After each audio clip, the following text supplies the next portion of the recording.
Okay.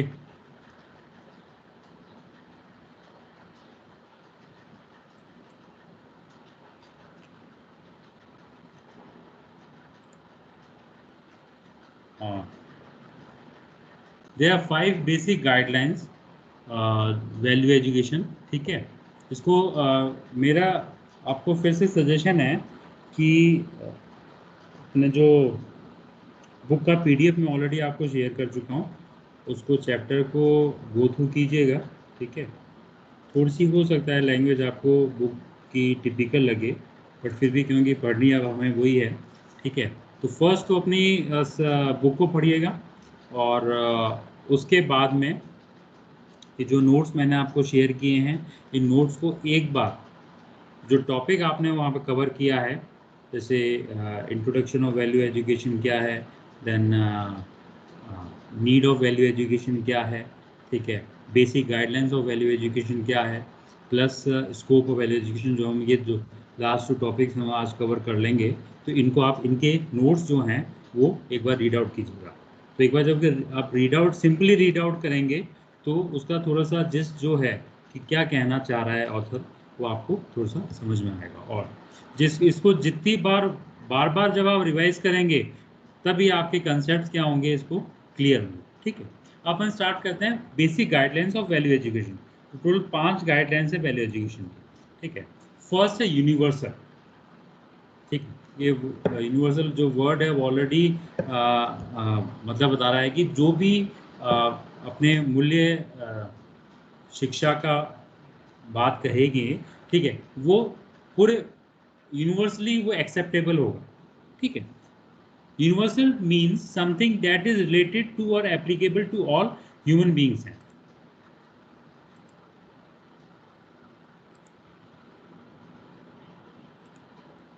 Okay, universal means something that is related to, मेरी आवाज सुन रही है आप सबको? Hello? Yes sir. Sir okay, हाँ जी। हाँ, universal means something that is related to और applicable to all human beings हैं।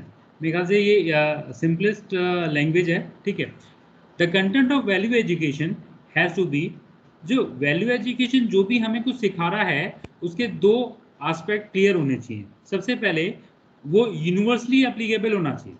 जैसे फॉर एग्जांपल कि आपको एक कंसेप्ट देते हैं जो यूनिवर्सल ट्रूथ है कि सन राइजेज इन ईस्ट है।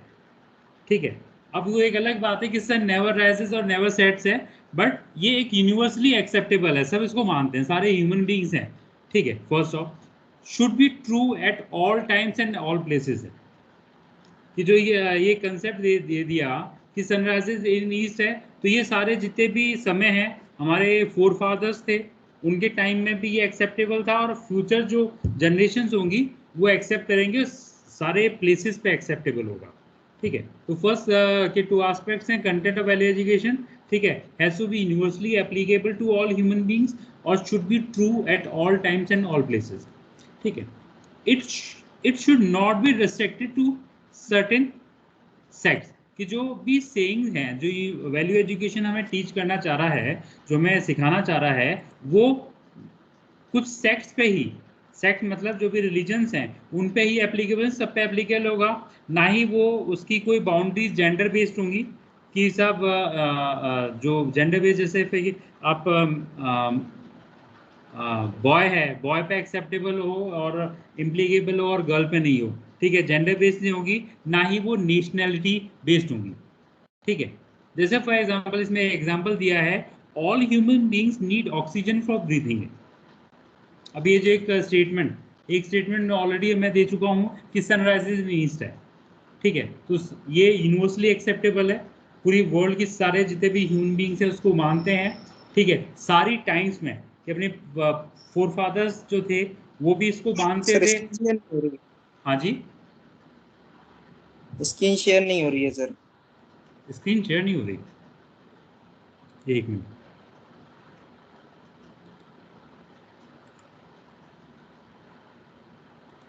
सॉरी,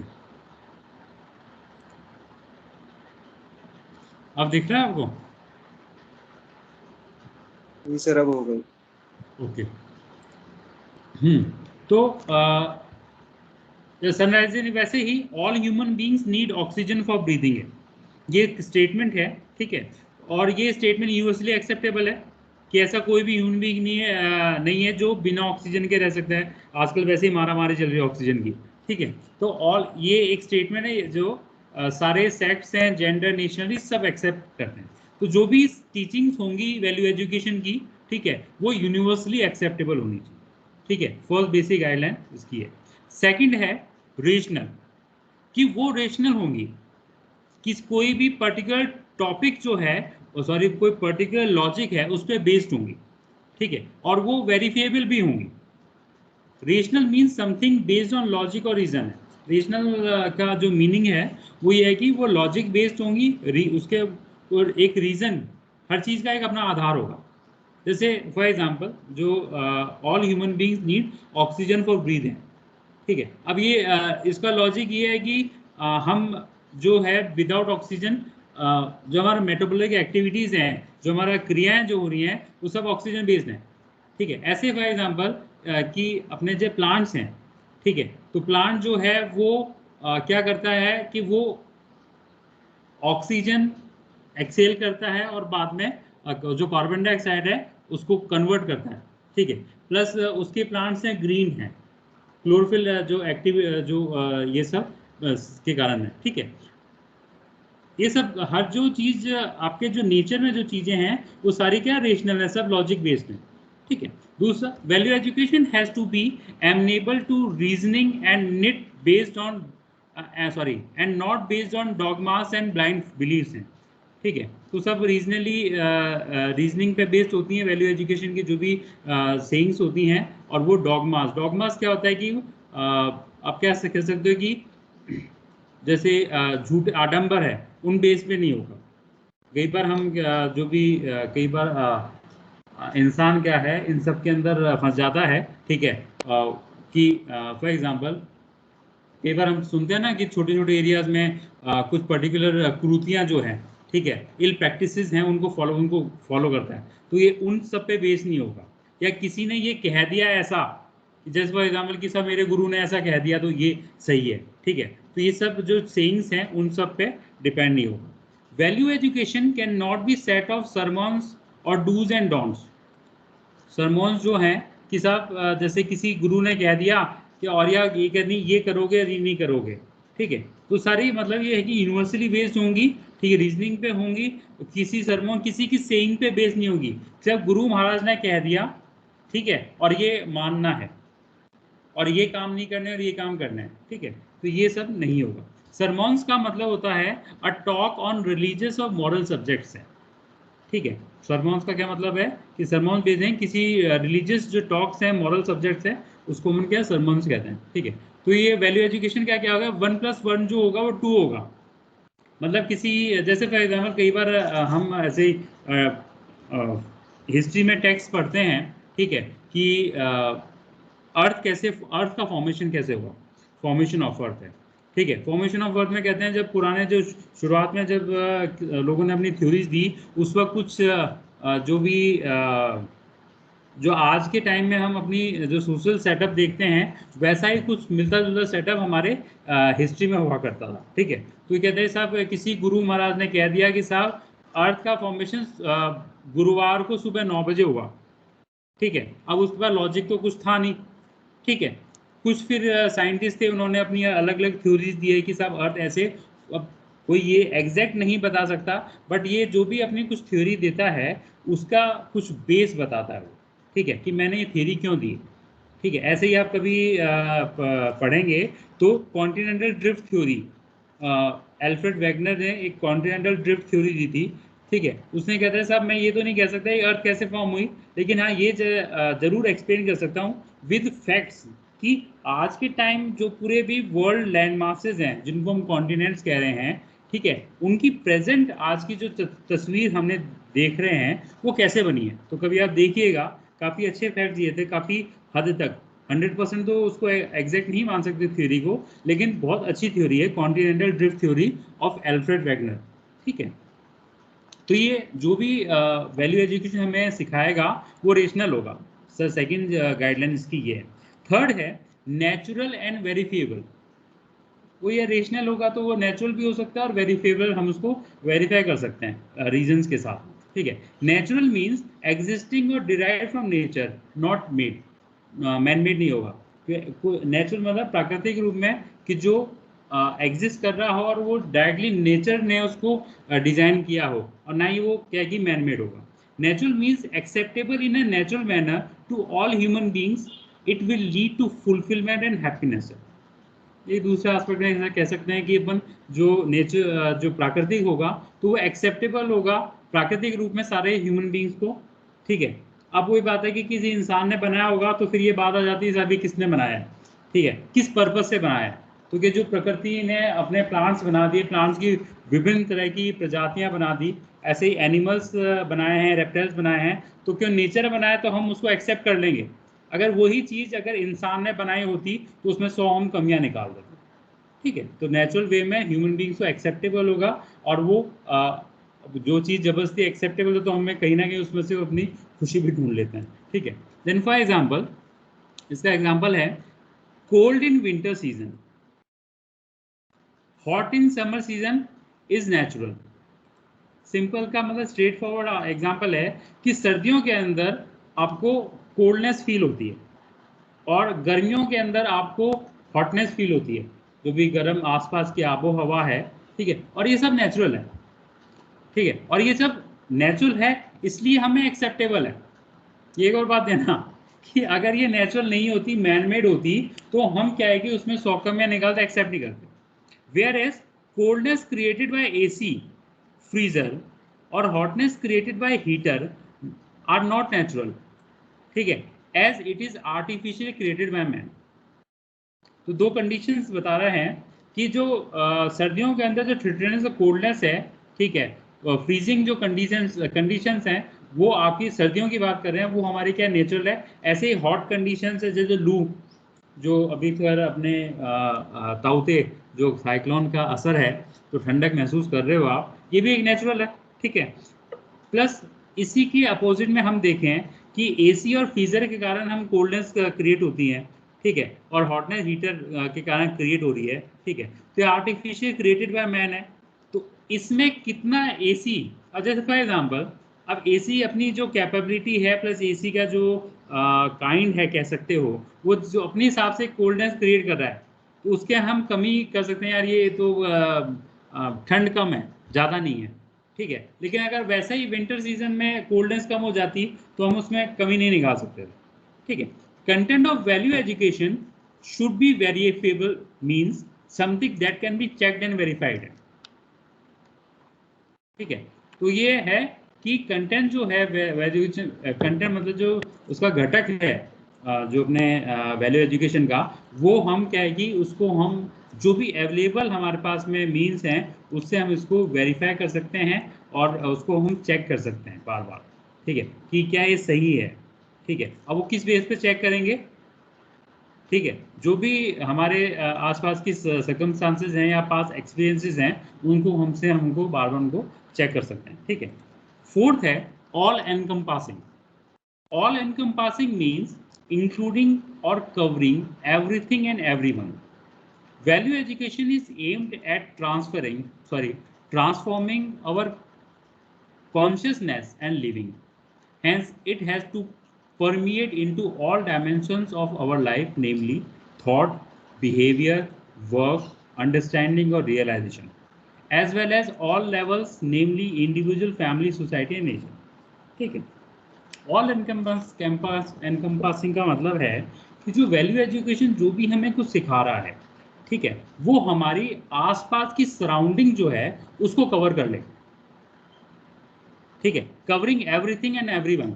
आसपास की सराउंडिंग के अंदर हमारा जो नियरेस्ट जो हमारा जो एनवायरनमेंट है, अब एनवायरनमेंट आपका नेचुरल भी हो सकता है या फिर एनवायरनमेंट जो है आपका मैन मेड एनवायरनमेंट भी हो सकता है। आप अपने घर में बैठे हो, ठीक है, तो आपके आसपास की सराउंडिंग में क्या क्या चीज़ें हैं वो सब सारा एनकम्पास कर लेगा, ठीक है। तो value education is aimed at transforming our consciousness and living है।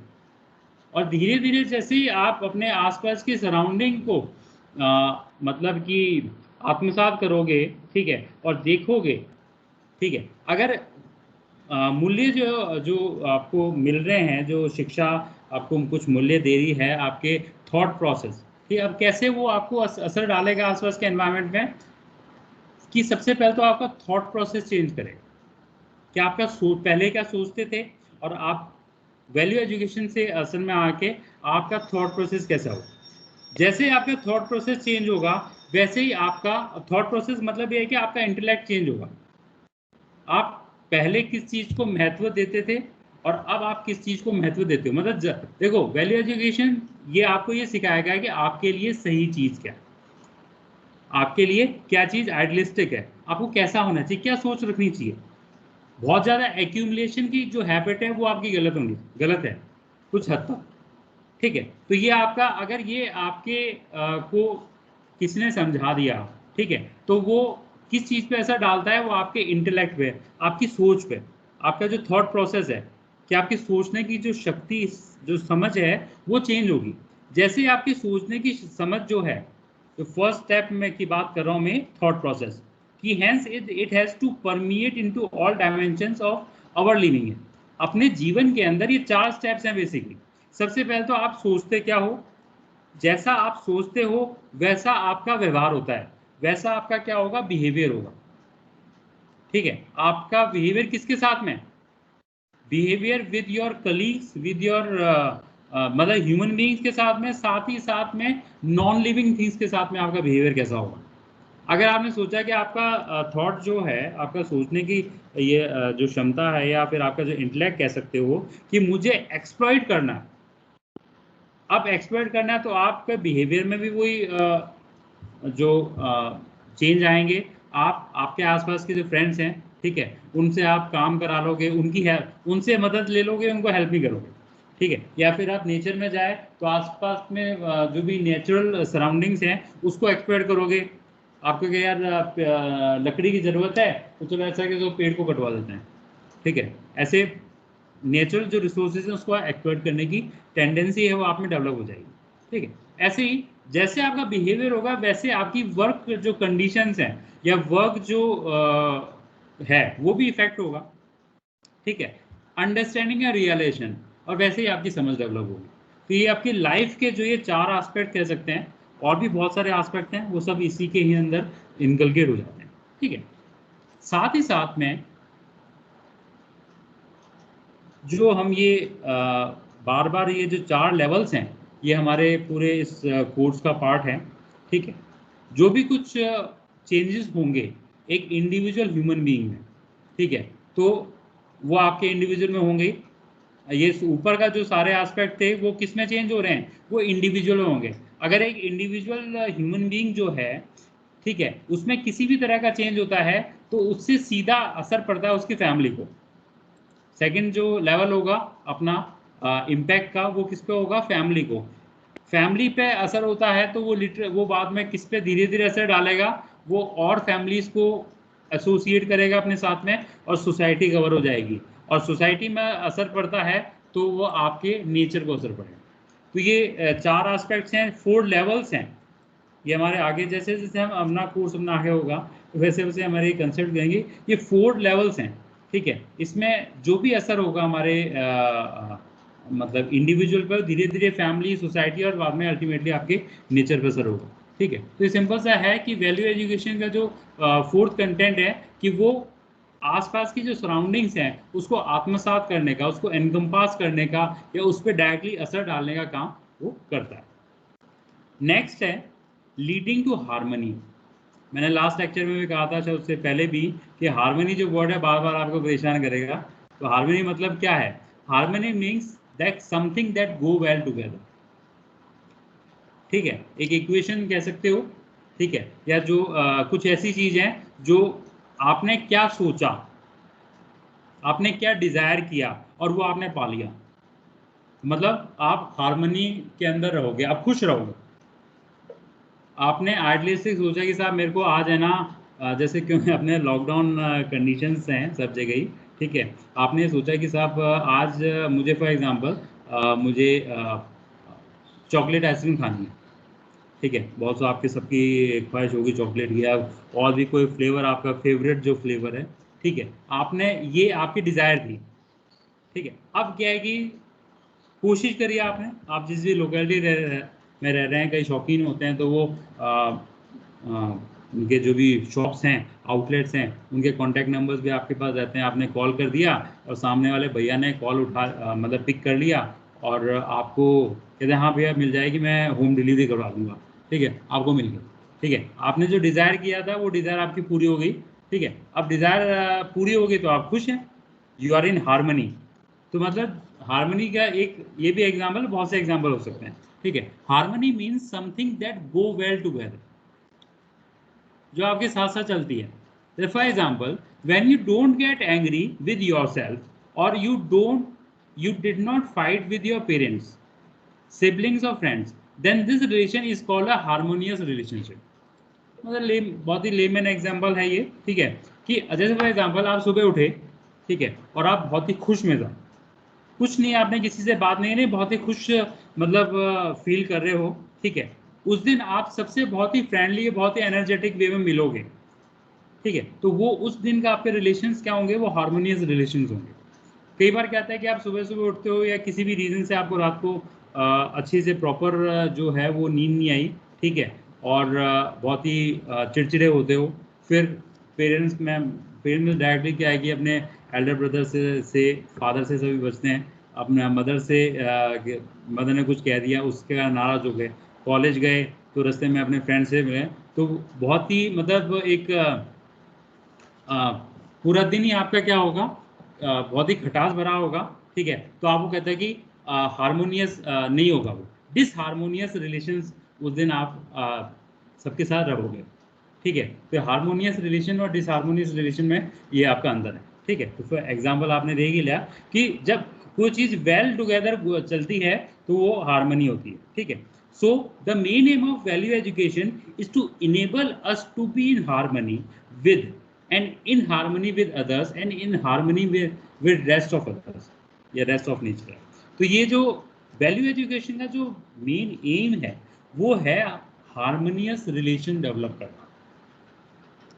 अब ये हार्मोनियस रिलेशन कैसे डेवलप होगा, सबसे पहले तो आप अपने विद इन इंडिविजुअल ह्यूमन में, जैसे आप खुद की बात करें तो खुद के साथ जब आप हार्मोनियस रिलेशन डेवलप नहीं कर पाओगे तो आप अदर्स के साथ में हार्मोनियस रिलेशन डेवलप नहीं कर पाओगे, ठीक है। आप खुद ही चिड़चिड़े हो, ठीक है, फ्रस्ट्रेटेड हो, तो आप दूसरों के साथ में अपने जो भी फ्रेंड्स हैं, ठीक है, उनके साथ में हार्मोनियस रिलेशन डेवलप नहीं कर पाओगे। और वैसे ही आप जो फ्रेंड से बाहर की अगर दुनिया की बात करें, सोसाइटी है, उनके साथ हार्मोनियस डेवलप नहीं होगा। तो जो लास्ट लाइन है ये बहुत important, the main aim of value education is to be in harmony, is to be sorry is to enable us, ये हमें मदद करती है इनेबल करने में, to be in harmony with in, to be in harmony with in, ठीक है, खुद के साथ में, या जो इंडिविजुअल ह्यूमन बीइंग है वो खुद में ही हार्मनी डेवलप करने की क्या है वो कोशिश करता है, ठीक है। फिर उसके बाद में जैसे खुद में हार्मनी डेवलप होती है तो वो अदर्स के साथ में, सेकंड स्टेप हो अदर्स के साथ में हार्मोनिकल रिलेशनशिप डेवलप करने का कोशिश करेगा। और जब उनके साथ में हार्मोनियस हो जाएगा तो फिर रेस्ट ऑफ अदर्स जो हैं, जो आप कह सकते हो कि जो अदर देन योर फैमिली और फ्रेंड्स हैं, सोसाइटी के अंदर हार्मोनियस रिलेशन डेवलप करेगा। और उसके बाद में रेस्ट ऑफ द नेचर जो है या रेस्ट ऑफ द यूनिवर्स है उसके साथ में हार्मोनियस बैलेंस जो है वो डेवलप करें। तो ये अपने 5 कंटेंट थे, ठीक है। तो कंक्लूजन में हम देखते हैं कि वैल्यू एजुकेशन जो है उसके आप 5 कंटेंट्स कह सकते हो, 5 गाइडलाइंस कह सकते हो। फर्स्ट तो वो क्या होगा, जो भी सेइंग्स होंगी वो सब यूनिवर्सल होंगी। दूसरा रेशनल होंगी, वेरीफाई कर सकते हो उसको लॉजिक के बेस पे। तीसरा नेचुरल और वेरीफेबल, वो सेम है, रेशनल और बहुत ज़्यादा अंतर नहीं है, नेचुरल भी होंगी और वेरीफेबल भी होंगी। चौथा है ऑल एनकम्पासिंग, अपनी जो सराउंडिंग्स होंगी, सबसे पहले तो असर करेगा इंडिविजुअल, क्योंकि आपका बिहेवियर जो थॉट प्रोसेस है वो चेंज करेगा, ठीक है, विद पॉजिटिव एस्पेक्ट, ठीक है। फिर बाद में वो बिहेवियर होगा, क्योंकि सबसे पहले इंडिविजुअल को असर करेगा, फिर जैसे आप समझ खुद को समझोगे तो आप सराउंडिंग्स जो हैं आपकी, whether they are your family, society और नेचर है, उन सबको एनकम्पास करेगा, ठीक है। और फिफ्थ है लीडिंग टू हार्मनी, जो अल्टीमेट एम है। ये सब क्यों होगा? क्योंकि वैल्यू एजुकेशन इस बात को पे जोर देता है कि वो एक हार्मोनिकल सोसाइटी जो है, या हार्मोनिकल जो अपना नेचर है, सराउंडिंग्स है, वो बिल्डअप। तो ये 5 अपने क्या हैं, 5 गाइडलाइंस ऑफ वैल्यू एजुकेशन। कई बार ये डायरेक्ट क्वेश्चन भी पुटअप हो जाता है एग्जाम्स में, ठीक है। अब नेक्स्ट है अपना स्मॉल छोटा सा टॉपिक है, स्कोप ऑफ वैल्यू एजुकेशन, ठीक है। Scope of value education, as we know that the content of value education helps to understand myself. Way content क्या है, जो वैल्यू एजुकेशन घटक जो है वो किस चीज में हेल्प करता है, वो खुद को समझने में हेल्प करता है सबसे पहले, ठीक है। खुद के में क्या समझोगे आप, आपकी एस्पिरेशंस क्या हैं, आप अपनी लाइफ से क्या चाहते हो। एस्पिरेशंस कह सकते हो, आपकी डिजायर्स कह सकते हो, ठीक है। अगला चैप्टर भी है बेसिक ह्यूमन एस्पिरेशन, ठीक है। देन एस्पिरेशंस क्या है, my happiness, goals of life, कि आपको किस चीज़ में खुशी मिलती है, आपकी क्या किस चीज़ खुशी मिलती है। प्लस खुशी आप वही बात है सबके साथ, मैं अपने पेरेंट्स जो हैं, उन जो मुझसे एक्सपेक्टेशन रखते हैं, उनको पूरा करने में मुझे खुशी मिलती है।